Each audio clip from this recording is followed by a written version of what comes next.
ತತ್ವಮಸಿ ಅಯಮಾತ್ಮ ಬ್ರಹ್ಮ ಪ್ರಜ್ಞಾನಂ ಬ್ರಹ್ಮ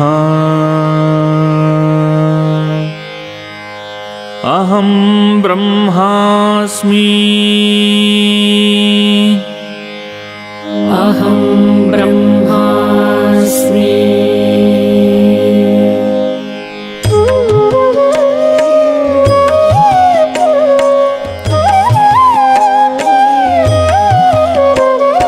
ಶಿರಬಾಗಿ ನಮಿಸುವೆನು ಶಂಕರ ಪದಾಂಬುಜಕ್ಕೆ ಪರಮಾತ್ಮ ನಿರವನ್ನು ತೋರಿದ ಯತಿಗೆ.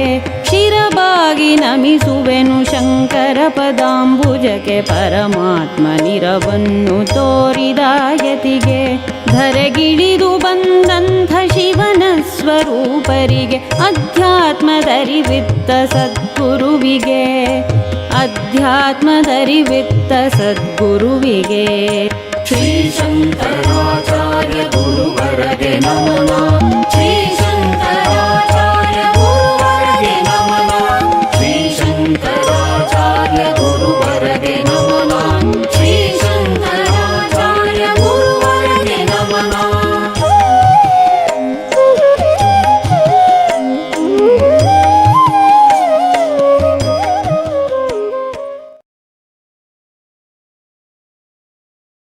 ಹರಿ ಓಂ. ಎಲ್ಲರಿಗೂ ನಮಸ್ಕಾರ. ಈಗಾಗಲೇ ಎಲ್ಲರಿಗೂ ತಿಳಿದಿರುವ ಹಾಗೆ ದಕ್ಷಿಣ ಭಾರತದ ಕಾಲಟಿಯಲ್ಲಿ ಭಗವಾನ್ ಪಶುಪತಿನಾಥನಾದ ಪರಮೇಶ್ವರನ ಅವತಾರಿಯಾಗಿ ಶಂಕರರು ಜನಿಸಿದ್ದಾರೆ. ಬಾಲ್ಯದಿಂದಲೇ ಧ್ಯಾನದ ಕುರಿತಾಗಿ ಆಧ್ಯಾತ್ಮದ ಕುರಿತಾಗಿ ತಮ್ಮ ತಾಯಿಯ ಮೂಲಕ ಪ್ರಚೋದನೆಯನ್ನ ಪಡೆದು ವಿಶೇಷವಾದ ಅಧ್ಯಯನದಲ್ಲಿ ಅನುಭವದಲ್ಲಿ ತೊಡಗಿಕೊಳ್ತಾ ಬೆಳೆದಿದ್ದಾರೆ. ಹಾಗೆ ಬೆಳೆಯುತ್ತಲೇ ದೇಶ ಸಂಚಾರ ಮಾಡುವ ಆಧ್ಯಾತ್ಮದ ಅನುಭವವನ್ನು ಜಗತ್ತಿಗೆ ಸಾರುವ ಕಾರಣಕ್ಕಾಗಿ ಅವರು ಸಿಕ್ಕಂತಹ ವಿದ್ವಾಂಸರನ್ನು, ವೇದ ವಿಜ್ಞಾನ ತಿಳಿದಂತಹ ಅನೇಕ ವಿದ್ವಾಂಸರನ್ನು ವಾದದಲ್ಲಿ ಸೋಲಿಸುತ್ತಾ ಮುಂದೆ ಸಾಗಿದ್ದಾರೆ. ಮಹಾಶ್ಮತಿಪುರದ ಮಂಡನ ಮಿಶ್ರರ ಮನೆಗೆ ಬಂದು ಒಂದು ಕಾಲದಲ್ಲಿ ದುರ್ವಾಸ ಮುನಿಗಳ ಶಾಪಕ್ಕೆ ಗುರಿಯಾದಂತಹ ಶಾರದೆಯು 1 ವರ್ಷದ ಭೂಲೋಕವಾಸಕ್ಕಾಗಿ ಬಂದು ಅವರ ಮಡದಿಯಾಗಿರುವಂತೆಯೇ ಈ ಕಥಾ ನಿರೂಪಣೆ ಆಗಿದೆ. ಆ ಎಲ್ಲ ವಾದ ಅಂದರೆ ಕರ್ಮ ಕಾಂಡವೇ ಶ್ರೇಷ್ಠ ಎನ್ನುವ ಮಂಡನ ಮಿಶ್ರರ ವಾದಕ್ಕೆ ಪ್ರತಿಯಾಗಿ ಕರ್ಮಕಾಂಡವನ್ನ ಮೀರಿಸುವ ಜ್ಞಾನಕಾಂಡವೇ ವಿಶೇಷವಾದದ್ದು, ಶ್ರೇಷ್ಠವಾದದ್ದು ಅಂತ ಸಾಧಿಸುತ್ತಾ ಬಂದಿರುವಂತವರಿಗೆ ಕೊನೆಗೆ ಸವಾಲನ್ನ ಎದುರಿಸುವ ಲೀಲಾಜಾರವಾದ ಉಪಾಯ ಅವರಿಗೆ ತಿಳಿಯುತ್ತದೆ. ಆ ಮೂಲಕ ಎಲ್ಲರನ್ನೂ ಗೆಲ್ಲುತ್ತಾರೆ. ಕೊನೆಗೊಂದು ಪ್ರಶ್ನೆಯಾಗಿ ತಾಯಿ ಶಾರದೆ ಕೇಳ್ತಾಳೆ, ಕಾಮಕಲಾ ವಿಷಯದಲ್ಲಿ ನಿಮ್ಮ ಅನುಭವಗಳೇನು ಎನ್ನುವ ರೀತಿಯಲ್ಲಿ ಅದಕ್ಕೆ ಉತ್ತರಿಸುವುದಕ್ಕಾಗಿ ಚಿಂತನೆಯನ್ನ ನಡೆಸಿದಂತಹ ಶಂಕರರು, ಅವರು ಕೇವಲ ಶಂಕರರು ಅಲ್ಲ, ಭಗವಾನ್ ಪರಮೇಶ್ವರನ ಅವತಾರಿಯಾಗಿ ಬಂದಂತವರು ಮಹಾಶ್ಮತಿಪುರದ ಹೊರಬಾಹೆಯಲ್ಲಿ ದೀರ್ಘ ಚಿಂತನೆಯಲ್ಲಿ ಗಗನಗಾಮಿಯಾಗಿ ಸಾಗುತ್ತಿರುವ ಸಂದರ್ಭದಲ್ಲಿ ಇದಕ್ಕೊಂದು ಉಪಾಯವೇ ಹೌದು, ಅದು ಪರಕಾಯ ಪ್ರವೇಶ ಅನ್ನೋದನ್ನ ತಿಳಿಸಿ ಧ್ಯಾನದಲ್ಲಿದ್ದ ತಾವು ತಮ್ಮ ಶಿಷ್ಯರಿಗೆ ಕೇವಲ ಸೂಕ್ಷ್ಮ ರೂಪಿಯಾಗಿ ಈ ದೇಹದಿಂದ ಹೊರಹೋಗುವುದಾಗಿಯೂ ಆ ಅನುಭವವನ್ನು ಗಳಿಸುವುದಕ್ಕಾಗಿ ತಾನು ಹುಡುಕಾಡುತ್ತಿರುವುದಾಗಿಯೂ ಯೋಚಿಸುತ್ತಿರುವಾಗಲೇ ಕಾಡಿನ ಮಧ್ಯದಲ್ಲಿ ಅಮರಕ ಮಹಾರಾಜನು ಮರಣಿಸಿರುತ್ತಾನೆ. ಸುತ್ತಮುತ್ತಲೂ ಆತನ ಮಡದಿಯರು ಕಣ್ಣೀರುಗರಿಯುತ್ತಾ ಆತನ ಸಾವಿಗಾಗಿ ದುಃಖವನ್ನು ಪಡ್ತಾ ಇರ್ತಾರೆ. ಅಂತಹ ಸಂದರ್ಭವನ್ನೇ ಆಯ್ಕೆ ಮಾಡಿಕೊಂಡಂತಹ ಶಂಕರರು ಅಮರಕ ಮಹಾರಾಜನ ದೇಹದಲ್ಲಿ ತಮ್ಮ ಸೂಕ್ಷ್ಮ ಚೈತನ್ಯವನ್ನ ಪ್ರವೇಶ ಮಾಡಿಸಿ ರಾಜರಾಗುತ್ತಾರೆ, ದೇಶವನ್ನ ಆಳುತ್ತಾರೆ, ಸುಭಿಕ್ಷವಾದ ಆಡಳಿತವನ್ನು ನೀಡುತ್ತಾರೆ. ರಾಣಿಯರೊಟ್ಟಿಗೆ ಸಂತೋಷವಾಗಿ ಸರಸವಾಗಿ ತಮ್ಮ ಅಂತಃಕರಣದ ಪಾವಿತ್ರ್ಯವನ್ನ ಕಾಪಾಡಿಕೊಂಡು ಅವರು ದಿನದಿನದಲ್ಲಿ ಅನುಭವವನ್ನ ಪಡೆಯುತ್ತಾರೆ. ತಾಯಿ ಶಾರದೆ ಕೇಳಿದ ಪ್ರಶ್ನೆಗೆ ಉತ್ತರವನ್ನ ಹೇಳುವುದಕ್ಕೆ ಬೇಕಾದ ಜ್ಞಾನವನ್ನ ಸಂಪಾದಿಸಿದ ನಂತರದಲ್ಲಿ ಅದೇ ಮಾಹಿಷ್ಮತಿಪುರದ ಗಿರಿಶಿಖರದ ತುದಿಯ ಗುಹೆಯಲ್ಲಿ ಇದ್ದಿರುತ್ತಾರೆ.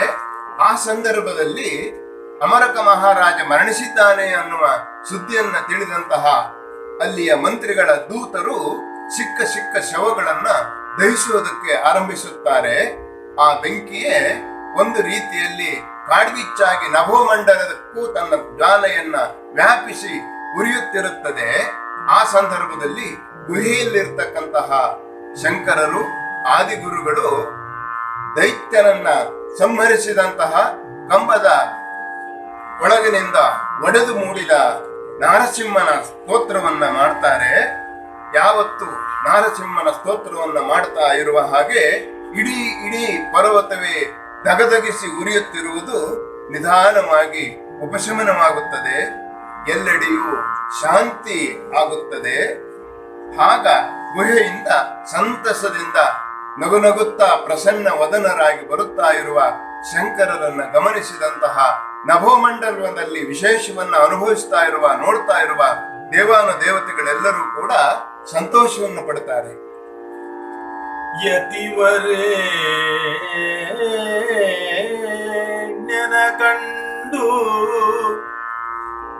ಯತಿವರೇ ಕಂಡು ತದ್ಗೃಹಪತಿಯು ಮಂಡನ ಮಿಶ್ರ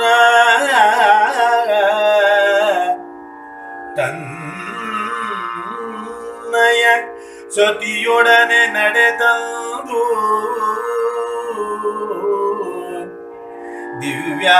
ದಿವ್ಯಾಸನದೆ ರಂಜಿಸುವ ಯತಿ ಪದಾಂಬುಜ ಕೆರಗಿ ದಿವ್ಯಾಸನದೆ ರಂಜಿಸುವ ಯತಿ ಪದಾಂಬುಜ ಕೆರಗಿ ಕೈ ಮುಗಿಯುತ್ತಲೆ ಭಿನ್ನೈಸಿದನು ವರಯತಿಪತಿಯೇ ತನ್ನೀಗೇಹ ದೇಹ ಪವಿತ್ರವಾಯ್ತೆನುತ ಆ ಆ ಆ ಸೂಕ್ಷ್ಮ ರೂಪದಲ್ಲಿ ಪರಕಾಯ ಪ್ರವೇಶದ ಮೂಲಕ ಬದುಕಿನ ಅನುಭವಗಳನ್ನು ಗಳಿಸಿದಂತಹ ಶಂಕರ ಯತಿಪತಿಗಳು ಆ ಗುಹೆಯಿಂದ ಹೊರಬರುತ್ತಾ ಇರುವಾಗೆ ಶಿಷ್ಯ ಕೋಟಿಗಳು ಜಯ ಜಯ ಜಯ ಜಯ ಜಯ ಜಯ ಅಂತ ಅವರಿಗೆ ವಿಶೇಷವಾದ ಭಕ್ತಿಯನ್ನ ಅರ್ಪಿಸುತ್ತಾರೆ, ಗುಣಗಾನ ಮಾಡುತ್ತಾರೆ. ಆ ವಿಶ್ವರೂಪನ ಪುರವನ್ನ ಅವರು ಪ್ರವೇಶ ಮಾಡ್ತಾ ಇರುವ ಹಾಗೆ ದೂರ ದೂರದಿಂದಲೇ ಮಂಡನ ಮಿಶ್ರರು ಮತ್ತು ಅವರ ಮಡದಿ ಶಾರದೆ, ಉಭಯ ಶಾರದೆ ಅಂತ ಹೆಸರು, ಅವರಿರುವರು ಮನೆಯ ಎದುರು ಭಾಗಕ್ಕೆ ಬಂದು ದೂರದಿಂದ ಭಕ್ತಿಯಿಂದ ಕೈ ಮುಗಿದು ಅವರನ್ನ ಬರಮಾಡಿಕೊಳ್ಳುತ್ತಾರೆ. ಮನೆಯ ಒಳಗಡೆಗೆ ಕರೆದುಕೊಂಡು ಬಂದು ದಿವ್ಯಾಸನದ ಮೇಲೆ ಕೂರಿಸ್ತಾರೆ. ಅವರಿಗೆ ಕೈ ಮುಗಿದು ತಲೆಬಾಗಿ ಕಣ್ಣೀರುಗರೆದು ಭಕ್ತಿಯಿಂದ ನಮಸ್ಕರಿಸುತ್ತಾರೆ. ಈ ಮೂಲಕ ನಮ್ಮ ಮನೆಗೆ ಬಂದ ಕಾರಣದಿಂದ ನಮ್ಮ ಮನೆಯೂ ಹಾಗೆ ನಮ್ಮಿರುವರ ಮನವೂ ತುಂಬ ತುಂಬ ಸಂತೋಷವಾಯಿತು, ಭಾವನವಾಯಿತು ಅಂತ ಸಂಭ್ರಮಿಸುತ್ತಾರೆ. ಸಕಲ ವಿದ್ಯೇಶನ ಮತ್ತ ಸಕಲ ಭೂತೇಶ್ವರನೆನುತ್ತಲೇ ಸಕಲ ನಿಗಮಾಗಮಗಳು ಸಂಸ್ತುತ್ಯಮಾನನ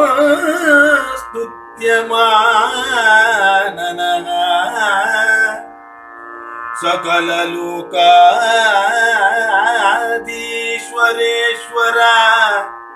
ಸಕಲ ಶೋಕಾಪಹಮಗೇಶ್ವರ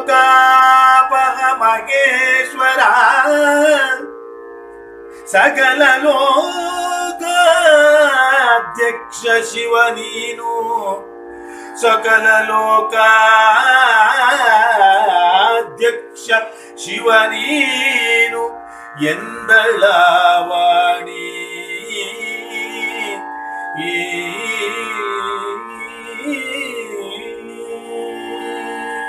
ಬಹು ಪ್ರೀತಿಯಿಂದ ಆದರದಿಂದ ಭಕ್ತಿ ಭಕ್ತಿಯಿಂದ ಮಂಡನ ಮಿಶ್ರರು ಮತ್ತು ಮಡದಿ ಶಾರದೆ ಅಲ್ಲ ವಾಣಿ ಸರಸ್ವತಿ ಕೈ ಮುಗಿದು ಜೋಡಿಸುತ್ತಾ ಭಜನೆಯನ್ನ ಮಾಡುವ ರೀತಿಯಲ್ಲಿ ಯತಿಗಳನ್ನ ಕುರಿತು ಹಾಡಿ ಹೊಗಳುತ್ತಾರೆ.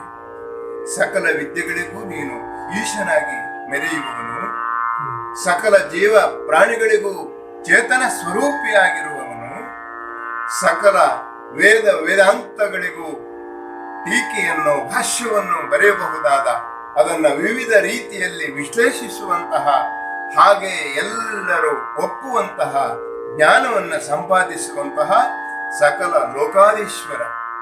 ಕವಿ ಸಕಲ ಎನ್ನುವ ಶಬ್ದವನ್ನ ಬಳಸಿಕೊಳ್ಳುತ್ತಲೇ ಸಕಲಕ್ಕೆಲ್ಲಕ್ಕೂ ನೀನೇ ಗುರು, ಅಕಲಂಕ ಗುರು ನೀನು ಅಂತ ಭಜಿಸುವ ಈ ಮಂಡನ ಮಿಶ್ರರು ಶಾರದೆಯರ ಸ್ತುತಿ ಎಲ್ಲರ ಶೋಕವನ್ನು ಸಕಲರ ಶೋಕವನ್ನು ದೂರ ಮಾಡುವ, ಎಲ್ಲರಿಗೂ ಮಂಗಲವನ್ನ ಉಂಟು ಮಾಡುವ, ಸಕಲಕ್ಕೂ ಅಧ್ಯಕ್ಷನಾಗಿ ಶಿವನಾಗಿ ಮೆರೆಯುವ ನೀನೇ ಶ್ರೇಷ್ಠ ಅಂತ ವಾಣಿ ಮನದುಂಬಿ ಬಾಯ್ದುಂಬಿ ಹೊಗಳುತ್ತಾಳೆ. ಯತಿವರೇಣ್ಯನೆ ಕೇಳು, ಯತಿವರೇಣ್ಯನೆ ಕೇಳು, ಛಾಯಾಪತಿಗಳೆನಿಸುವ ನಾವು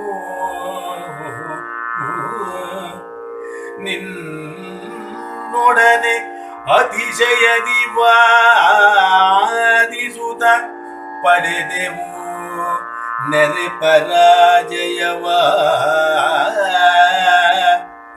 ಹಿತವಿದಲ್ಲದೆ ಮನಗೆ ಭಂಗ ಸ್ಥಿತಿಯೇ ತಾನಿದು, ನಮಗೆ ಮಹೋನ್ನತದ ಗೌರವವಾಯ್ತು. ಗುರುವರ ನಿಮ್ ಪರಾಜಯವು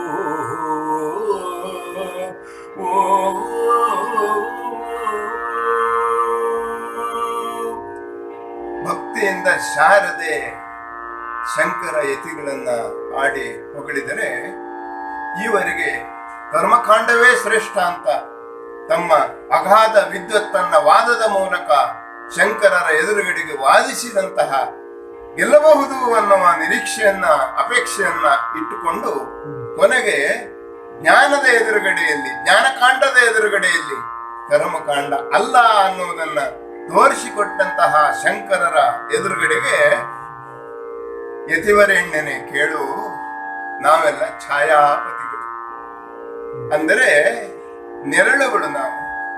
ನೀನು ನಿಜ ಜಗತ್ತನ್ನು ಬೆಳಗುವ ಸೂರ್ಯ ಅಖಂಡವಾಗಿ ಜಗತ್ತನ್ನೇ ಬೆಳಗುತ್ತಾನೆ. ಆದರೆ ನಾವುಗಳು ನೆರಳಿನಂತೆ, ಅದರ ತದ್ರೂಪಿಗಳಂತೆ, ಚೈತನ್ಯ ಶಕ್ತಿ ಇಲ್ಲದಂಥವರು, ಜ್ಞಾನ ಶಕ್ತಿ ಇಲ್ಲದಂಥವರು.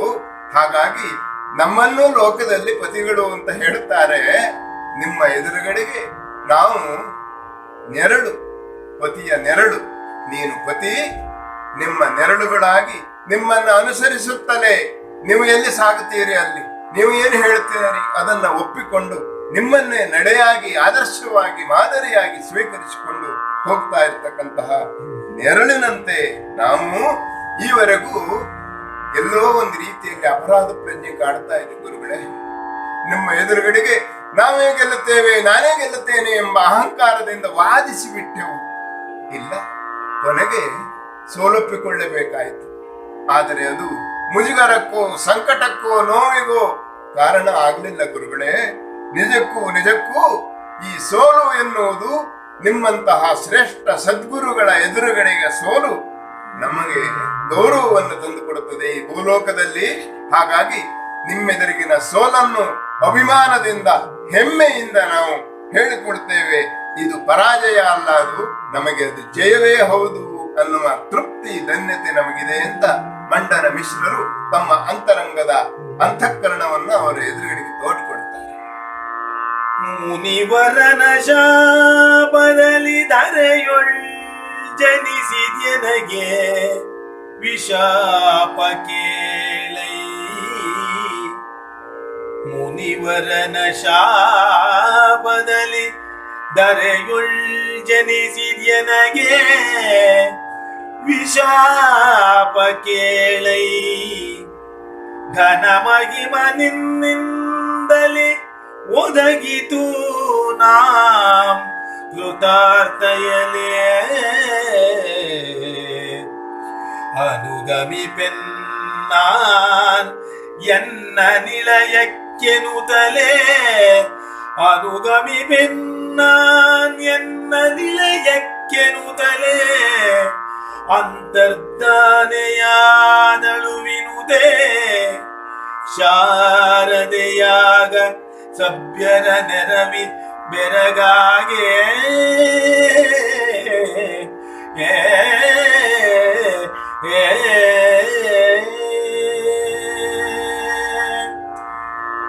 ಮಂಡನ ಮಿಶ್ರರು ಈ ಬಗೆಯಲ್ಲಿ ತಮ್ಮ ಸೋಲನ್ನು ಧನ್ಯತೆ ಅಂತ ತಿಳಿದುಕೊಂಡರೆ, ಅವರ ಮಡದಿಯಾದಂತಹ ಶಾರದೆ ತನ್ನ ಅಂತರಂಗವನ್ನು ತೋಡಿಕೊಳ್ತಾಳೆ.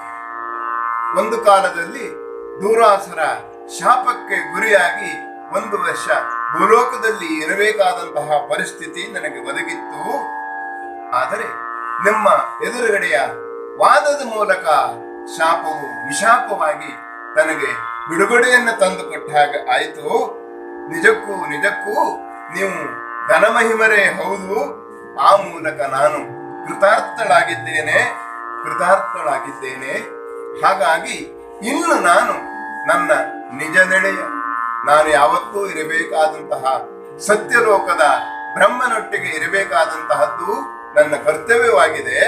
ಹಾಗಾಗಿ ನಾನು ಇಲ್ಲಿಂದ ತೆರಳುತ್ತೇನೆ ಅಂತ ಹೇಳಿ ಸಭ್ಯರು, ಶಿಷ್ಯರು, ನೆರವಿಗೆ ಗುಂಪು ಸಮೂಹ ಆಶ್ಚರ್ಯದಿಂದಲೂ ಕುತೂಹಲದಿಂದಲೂ ಭಕ್ತಿಯಿಂದಲೂ ನೋಡ್ತಾ ಇರುವಂತೆಯೇ ಅಲ್ಲಿಂದ ಕಣ್ಮರೆಯಾಗುತ್ತಾಳೆ.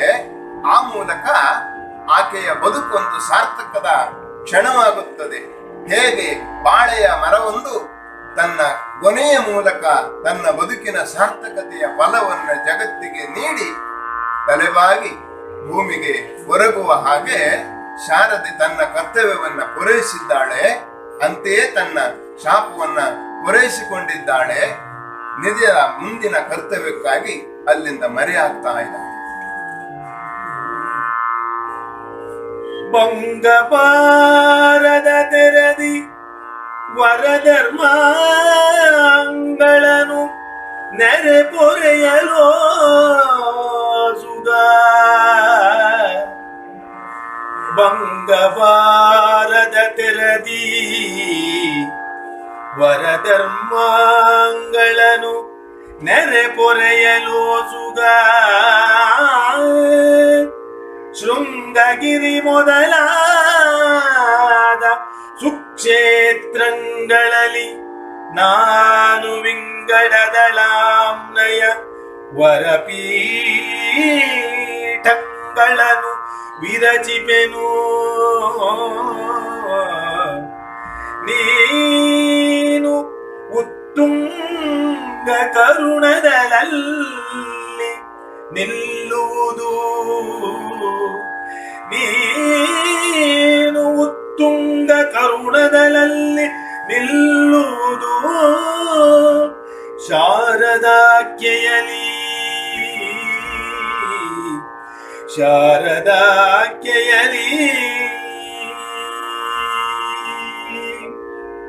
ನೋಡುತ್ತಿರುವಂತೆಯೇ ಶಂಕರ ಗುರುವಿಗೆ ತನ್ನ ಅಂತರಂಗವನ್ನ ತೆರೆದಿಟ್ಟಂತಹ ಶಾರದೆ ಮರೆಯಾದರೂ ಸೂಕ್ಷ್ಮ ಮತಿಗಳಾದ ಸೂಕ್ಷ್ಮ ಯತಿಗಳಾದ ಶಂಕರರು ತಮ್ಮ ಯೋಗ ಬಲದಿಂದ ಸಾಗುತ್ತಾ ಇರುವ ಶಾರದೆಯಲ್ಲಿ ವಿನಂತಿಸಿಕೊಡುತ್ತಾರೆ.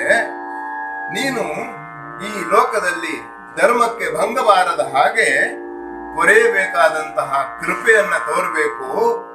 ನಿನ್ನ ಹೆಸರಿನಲ್ಲಿ ನಾನು ಶೃಂಗೇರಿ, ಪುರಿ, ಹಾಗೆ ಬದರಿ ಮುಂತಾದ 4 ಆಮ್ನಾಯ ಪೀಠಗಳನ್ನ ರಚಿಸುತ್ತೇನೆ.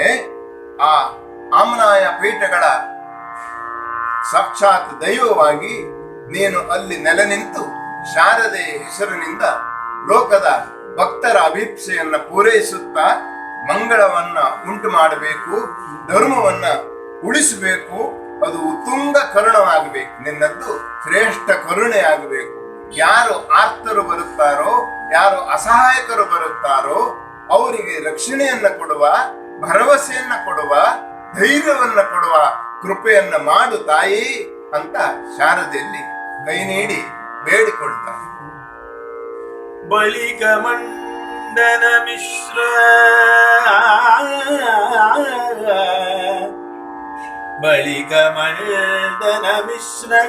ತನ್ನಯ ನಿಳಯದೊಳಗುಳ್ಳ ಅಖಿಲ ಧಾನ್ಯಗಳನ್ನು ಧನವನು ವಿಪ್ರ ನಿಖರವ ಕರೆದು ಮನ್ನಿಸುತ್ತ ಒಲಿದು ದಾನವ ನೀಯುತಿಷ್ಠಿಯ ಸಲೆ ರಚಿಸಿ ವರಗಾರ ಪತ್ಯಾನಲನ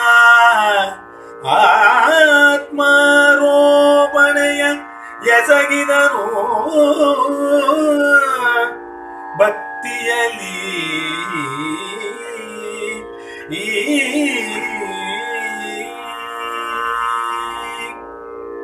ತಾಯಿ ಶಾರದೆ ಶಂಕರರ ಕೋರಿಕೆಯನ್ನ ಆಲಿಸಿ ಎಲ್ಲರಿಗೂ ಮರೆಯಾಗಿ ದೂರವಾದರೆ ಮಂಡನ ಮಿಶ್ರರು ಆಲೋಚಿಸ್ತಾರೆ, ನಾನು ಈವರೆಗೆ ವಾದವೇ ಶ್ರೇಷ್ಠ, ನನ್ನ ವಾದವೇ ಶ್ರೇಷ್ಠ ಅಂತ ಅಂದುಕೊಂಡಿದ್ದು ಸುಳ್ಳಾಯಿತು.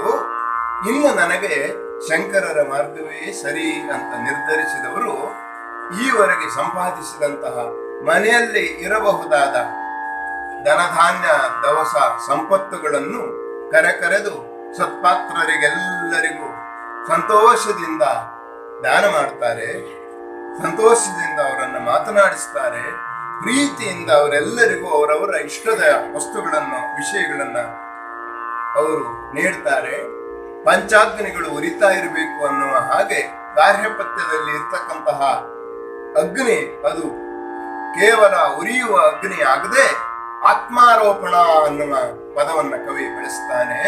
ಅದು ಆತ್ಮಕ್ಕೆ ಸೇರಿಕೊಳ್ಳುವ ಹಾಗೆ ಈವಾಗಲೇ ಅವರು ಅಹಂ ಬ್ರಹ್ಮಾಸ್ಮಿ ಅನ್ನುವ ಶಂಕರರ ಮೂಲ ಸಿದ್ಧಾಂತವನ್ನು ಮಂತ್ರವನ್ನು ಒಪ್ಪಿಕೊಂಡವರಾಗಿದ್ದಾರೆ.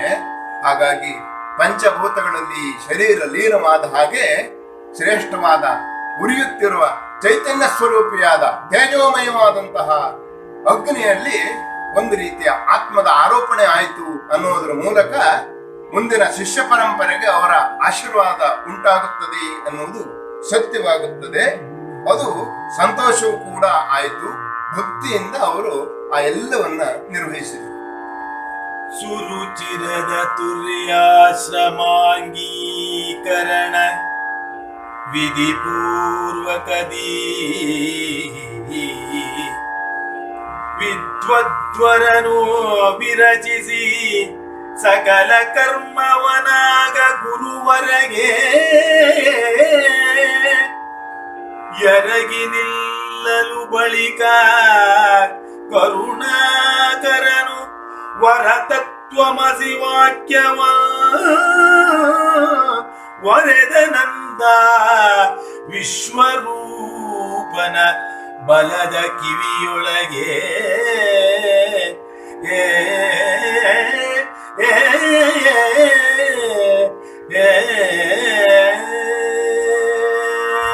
ಸಾಕ್ಷಾತ್ ಪರಮೇಶ್ವರನೇ ಅವತಾರಿಯಾಗಿ ಶಂಕರರ ರೂಪದಲ್ಲಿ ಭೂಮಿಗೆ ಬಂದ ಹಾಗೆ ಉಳಿದ ದೇವಾನುದೇವತೆಗಳು ಬೇರೆ ಬೇರೆ ಹೆಸರಿನಿಂದ ವಿಶ್ವರೂಪನಾಗಿ, ಪದ್ಮಪಾದಾಚಾರ್ಯರಾಗಿ, ಪಾದಪದ್ಮಾಚಾರ್ಯರಾಗಿ, ಸನಂದನರಾಗಿ, ಶಿಷ್ಯರಾಗಿ ಶಂಕರರ ಜೊತೆಗೆ ಬಂದವರಿದ್ದಾರೆ. ವಿಶ್ವರೂಪ ಇದನ್ನೆಲ್ಲವನ್ನ ಗಮನಿಸಿ ಈ ಆಶ್ರಮದಲ್ಲಿ ಸನ್ಯಾಸಾಶ್ರಮ ಶ್ರೇಷ್ಠ ಅನ್ನುವ ಸಿದ್ಧಾಂತವನ್ನ, ತತ್ವವನ್ನ ಒಪ್ಪಿಕೊಂಡು ಅದಕ್ಕೆ ತಕ್ಕದಾದ ಕರ್ತವ್ಯಗಳನ್ನ ಗೌರವದಿಂದ, ಪ್ರೀತಿಯಿಂದ ಗುರುಗಳಿಗೆ ಸಲ್ಲಿಸಿ ತಲೆಬಾಗುತ್ತಾರೆ. ನನ್ನ ಕರ್ತವ್ಯ ಏನು ಅಂತ ತಿಳಿಸಿ ಅದನ್ನು ನಾನು ನಿರ್ವಹಿಸ್ತೇನೆ ಅಂತ. ಅದಕ್ಕೆ ಒಪ್ಪಿದಂತಹ ಶಂಕರ ಯತಿಪರು ಅವರ ಬಲದ ಕಿವಿಯಲ್ಲಿ ತತ್ವಮಸಿ, ತತ್ವಂ ಅಸಿ ಅಂದ್ರೆ ಅದು ನೀನೇ ಆಗಿದ್ದೀಯಾ, ಸರ್ವಸ್ವವು ನೀನೇ ಆಗಿದ್ದೀಯಾ ಅನ್ನುವ ತತ್ವದ ವಿಶೇಷತೆಯನ್ನ ಮಂತ್ರವನ್ನ ಬಲದ ಕಿವಿಯಲ್ಲಿ ಹೇಳುವುದು ಅದು ಶಾಸ್ತ್ರಶುದ್ಧ. ಈಗಲೂ ಬ್ರಹ್ಮೋಪದೇಶದ ಸಂದರ್ಭದಲ್ಲಿ ತಂದೆಯವರಿಂದ ತಮ್ಮ ಪುತ್ರನಿಗೆ ಗಾಯತ್ರಿಯ ಮಂತ್ರೋಪದೇಶವನ್ನ ಬಲದ ಕಿವಿಯಲ್ಲಿ ಗೌಪ್ಯವಾಗಿ ಹೇಳುವ ಪರಂಪರೆ ಉಳಿದುಕೊಂಡು ಬಂದಿದೆ. ಹಾಗೆ ಯಾರಿಗೆ ಆ ಬಲದ ಕಿವಿಯಲ್ಲಿ ಏಕಾಗ್ರತೆಯಿಂದ ಹೇಳುವ ಸಂಗತಿಗಳು ಪದೇ ಪದೇ ಪದೇ ಪದೇ ಹೇಳ್ತಾ ಹೋದ್ರೆ ವೈಜ್ಞಾನಿಕವಾಗಿಯೂ ಕೂಡ ಅದು ಮೆದುಳಿನಲ್ಲಿ ಸಂಗ್ರಹವಾಗಿ ಒಳಿತಿನ ಶಕ್ತಿಗಳು ಹೆಚ್ಚುತ್ತವೆ ಅನ್ನೋದು ಇತ್ತೀಚಿನ ಸಂಶೋಧನೆಗಳಿಂದ ಕಂಡುಬಂದ ಸಂಗತಿ ಅಂತ ತಿಳಿದವರು ತಿಳಿಸುತ್ತಾರೆ. ಆ ಹಿನ್ನೆಲೆಯಲ್ಲಿ ತತ್ವಮಸಿ ತತ್ವವನ್ನ ಶಂಕರರು ವಿಶ್ವರೂಪನಿಗೆ ಬಲಗಿವಿಯಲ್ಲಿ ಬೋಧಿಸಿದರು. ವಿಶೇಷವಾದ ಮಂತ್ರ. ಪರಿಪರಿಯ ವಾಕ್ಯಾರ್ಥವನುಭವ, ಪರಿಪರಿಯ ವಾಕ್ಯಾರ್ಥವನುಭವ ಅರಿಕೆಯಾಗುತ್ತ ಬುದ್ಧಿ ದೋಷಗಳಿರವೆ ಪಾಪ ನಿವೃತ್ತಿಯಾಗಿಯೇ ತತ್ವ ಮಾರ್ಗದಲ್ಲಿ ಕರಣ ಶುದ್ಧಿಯ ನೀವ ವರಗುರು ಚರಣ ಸೇವಾ ಲಕ್ಷಣಗಳ ಕರಣ ಶುದ್ಧಿಯ ನೀವ ವರಗುರು ಚರಣ ಸೇವಾ ಲಕ್ಷಣಗಳ ಪರಮಹಂಸನು ಕರುಣದಿಂದ ಆತನಿಗೆ ಬೋಧಿಸಿದ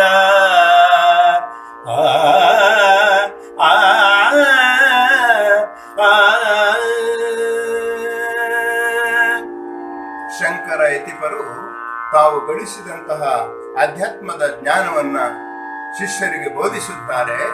ಹಾಗೆಯೇ ವಿಶ್ವರೂಪನಿಗೂ ಕೂಡ ವಿವಿಧ ಜ್ಞಾನಕಾಂಡಗಳ ವಿಶೇಷವಾದ ಅರ್ಥಗಳನ್ನು, ವಾಕ್ಯಗಳನ್ನು, ಮಂತ್ರಗಳನ್ನು ತಿಳಿಸುತ್ತಾ ಈ ಲೋಕದ ಪಾಪದ ನಿವೃತ್ತಿಗಾಗಿ, ಪುಣ್ಯದ ಸಂಗ್ರಹಕ್ಕಾಗಿ ಏನೆಲ್ಲ ತತ್ವಗಳಿದ್ದಾವೋ ಅದನ್ನೆಲ್ಲವನ್ನು ವಿವರವಾಗಿ ಹೇಳ್ತಾರೆ.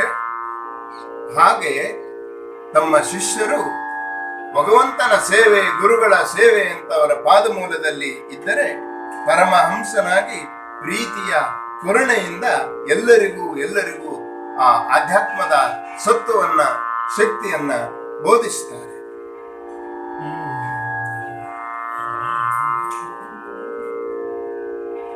ಈ ತೆರದೊಳ್ಳ ಕರ್ಮವಾದಿಯ ಭೂತನಾಥನು ಗೆಲಿದು, ಈ ತೆರದೊಳ್ಳ ಆ ಕರ್ಮವಾದಿಯ ಭೂತನಾಥನು ಗೆಲಿದು ಶಿಷ್ಯೌರಾದದೊಳಗೀತನನು ಮುಖ್ಯನ ಮಾಡಿಕೊಂಡಿರಲು ಈ ತೆರನ ಕಾಣುತ್ತ ವಿಪ್ರರಜಾತ ಕಾಮಂಗೆರಗಿ ವಿನಯೋಪೇತರಾಗುತ್ತ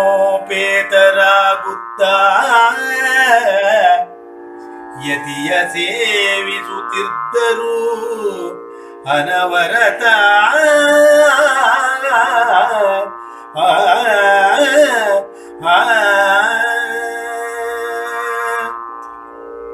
ಮಂಡನ ಮಿಶ್ರರ ಅನೇಕ ವಾದಗಳನ್ನ, ಕರ್ಮಕಾಂಡದ ಅನೇಕ ಸಂಗತಿಗಳನ್ನ ಒಪ್ಪಿಕೊಂಡು ಅವರ ಅನುಯಾಯಿಗಳಾಗಿ ಬಂದಂತವರು ಮಾರ್ಗ ಮಧ್ಯದಲ್ಲಿ ಆಧ್ಯಾತ್ಮದ ದಾರಿಯನ್ನ ತೋರಿಸುವ ಆದಿ ಗುರು ಶಂಕರರ ಮಾರ್ಗವನ್ನ ಒಪ್ಪಿಕೊಂಡು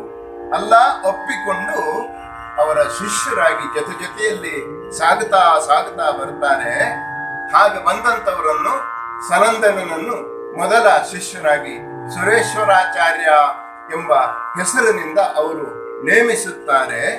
ಅವರೆಲ್ಲರನ್ನ ಸೇವಿಸುತ್ತಾ, ಭಜಿಸುತ್ತಾ, ಧ್ಯಾನಿಸುತ್ತಾ, ಆದರ್ಶವನ್ನ ಪಾಲಿಸುತ್ತಾ ಅವರು ಬ್ರಾಹ್ಮಣೋತ್ತಮರು ಶಂಕರ ಗುರುಗಳ ಪಾದಗಳಿಗೆ ನಮಸ್ಕಾರವನ್ನು ಮಾಡ್ತಾ ಅವರಿಂದ ಚೈತನ್ಯದ ಶಕ್ತಿಯನ್ನ ಪಡೆಯುತ್ತಾ ಸಂತೋಷದಿಂದ ಇದ್ದರು.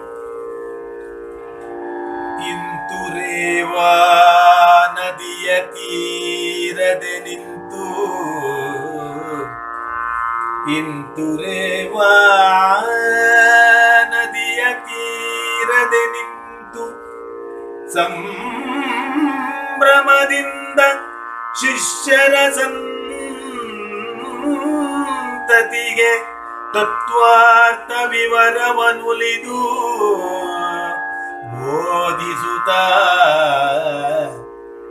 ಅಂತವಿಲ್ಲದ ಪರಮ ಸುಖವ ನಿರಂತರದಿ ಕರುಣಿಸುತ್ತ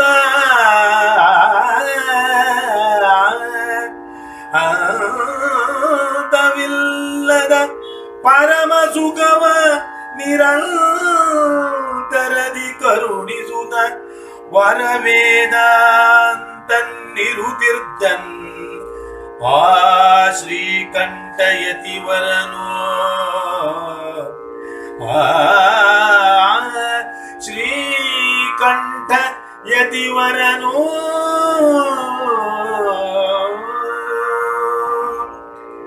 ಯಮುನಾ ನದಿಯ ತೀರದಲ್ಲಿ ಶಂಕರ ಗುರುಗಳು ಅನೇಕ ಶ್ರೇಷ್ಠ ಶಿಷ್ಯರಿಗೆ ತಮ್ಮ ತತ್ವವನ್ನ ಬೋಧಿಸ್ತಾ ಇರ್ತಾರೆ. ಹೇಗೆ ನದಿಯೊಂದು ಕಾಣದ ಬೆಟ್ಟದ ತುದಿಯೊಂದರಲ್ಲಿ ಜನಿಸಿ ಸಾಗರದೆಡೆಗೆ ನಿರಂತರವಾಗಿ ಸಾಗುವ ಹಾಗೆ ಈ ಶಂಕರರ ತತ್ವಮಸಿ ತತ್ವವು, ಅಹಂ ಬ್ರಹ್ಮಾಸ್ಮಿ ಎನ್ನುವ ಮಂತ್ರವು, ತತ್ವವು ಶಿಷ್ಯರಿಗೆ ಉಪದೇಶವಾಗ್ತಾ ಇರುತ್ತೆ. ಆ ಎಲ್ಲ ತತ್ವಾರ್ಥವನ್ನ ವಿವರವಾಗಿ ತಮ್ಮ ಶಿಷ್ಯರಿಗೆ ಹೇಳುವುದರಲ್ಲಿಯೇ ಪರಮ ಸಂತೋಷವನ್ನ, ಸಂಭ್ರಮವನ್ನ, ಧನ್ಯತೆಯನ್ನ ಅನುಭವಿಸುವ ಶಂಕರ ಗುರುಗಳು ಅಂತವಿಲ್ಲದ ಪರಮ ಸುಖವನ್ನ ಅವರೆಲ್ಲರಿಗೆ ನೀಡುತ್ತಾನೆ. ಆ ಕರುಣೆ ಎಲ್ಲರಿಗೂ ಸಕಲರಿಗೂ ಸಿಗಲಿ ಅನ್ನುವುದು ಪ್ರಾರ್ಥನೆ. ಭಗವಂತನಾದ ಪರಮೇಶ್ವರನೇ ಶಂಕರರ ರೂಪದ ಅವತಾರಿಯಾಗಿ ಬಂದು ಧರ್ಮದ ಉದ್ಧಾರಕ್ಕಾಗಿ ಶ್ರಮಿಸಿದಂತಹದ್ದು ಕೇವಲ ಕಥೆಯಾಗಿ ಉಳಿಯದು. ಅದೊಂದು ಧರ್ಮವಾಗಿ, ಅದೊಂದು ತತ್ವವಾಗಿ, ಅದೊಂದು ಸಿದ್ಧಾಂತವಾಗಿ ಎಲ್ಲರಿಗೂ ಉಂಟಾಗಲಿ, ಪ್ರೇರಣೆ ಸಿಗಲಿ ಅನ್ನುವ ಪ್ರಾರ್ಥನೆಯ ಮೂಲಕ ಈ ಕಾವ್ಯಭಾಗದ ವಾಚನ ವ್ಯಾಖ್ಯಾನಕ್ಕೆ ಮಂಗಲವನ್ನ ಬೇಡ್ತಾ ಇದ್ದೀವಿ. ವಿಘ್ನವಾರಿಧಿ ಕುಂಭ ಸಂಭವ ವಿಘ್ನ ಜಲಧರ ಚಂಡ ಮಾರುತ ವಿಘ್ನ ಸಾಮಜ ಕುಲಕ್ಕೆ ಪಂಚಾನನೇ ಶಿವಸುತನೇ ವಿಘ್ನ ಭೂಧರ ಕುಲಕ್ಕೆ ವಜ್ರನೇ ವಿಘ್ನ ಪಣಿ ಕುಲ ವೈನತೇಯನೇ ವಿಘ್ನವನು ಪರಿಹರಿಸಿ ಪೊರೆಯುವುದು ಎನ್ನ ವಿಘ್ನೇಶ ವಿಘ್ನೇಶ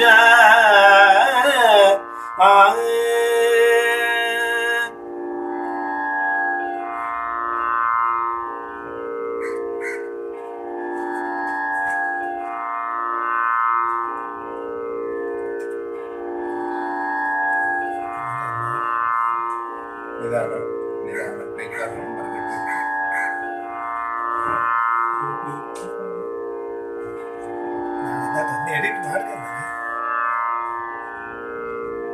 ಜೀವನದ ಗುರಿಯನ್ನು ಬಾಲ್ಯದಲ್ಲೇ ಅರಿಯುತ್ತ ಪರಮ ಪದಕ್ಕೆಂದು ಸನ್ಯಾಸ ಪಡೆದು ಜೀವನದ ಗುರಿಯನ್ನು ಬಾಲ್ಯದಲ್ಲೇ ಅರಿಯುತ್ತ ಪರಮ ಪದಕ್ಕೆಂದು ಸನ್ಯಾಸ ಪಡೆದು ತಿರುಗಿ ಭಾರತದ ಉತ್ತಗಲದೊಳಗೆಲ್ಲ ಪರತತ್ವದರ್ಥವನ್ನು ಬಿತ್ತರಿಸಿದವಗೆ ಪರತತ್ವದರ್ಥವನ್ನು ಬಿತ್ತರಿಸಿದವಗೆ ಶ್ರೀ ಶಂಕರಾಚಾರ್ಯ ಗುರುವರಗೆ ನಮನ. ಶ್ರೀ ಶಂಕರಾಚಾರ್ಯ ಗುರುವರಗೆ ನಮನ. ಶ್ರೀ ಶಂಕರಾಚಾರ್ಯ ಗುರುವರಗೆ ನಮನ. ಶ್ರೀ ಶಂಕರಾಚಾರ್ಯ ಗುರುವರಗೆ ನಮನ.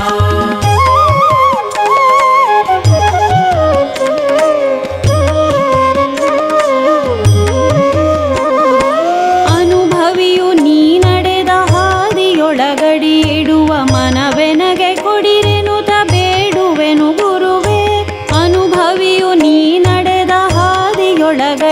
ಬಿಡುವ ಮನವೆನಗೆ ಕೊಡಿರೆನುತ ಬೇಡುವೆನು ಗುರುವೇ. ಅನವರತ ನಿಮ್ಮ ನಾಮ ಸ್ಮರಣೆ ಬಿಡದಂತೆ, ಅನವರತ ನಿಮ್ಮ ನಾಮ ಸ್ಮರಣೆ ಬಿಡದಂತೆ, ಅನುನಯದಿ ನಡೆವಂತೆ ನೀನೆಮ್ಮ ಹರಸು, ಅನುನಯದಿ ನಡೆವಂತೆ ನೀನೆಮ್ಮ ಹರಸು. ಶ್ರೀ ಶಂಕರಾಚಾರ್ಯ ಗುರುವರಗೆ ನಮನ. ಶ್ರೀ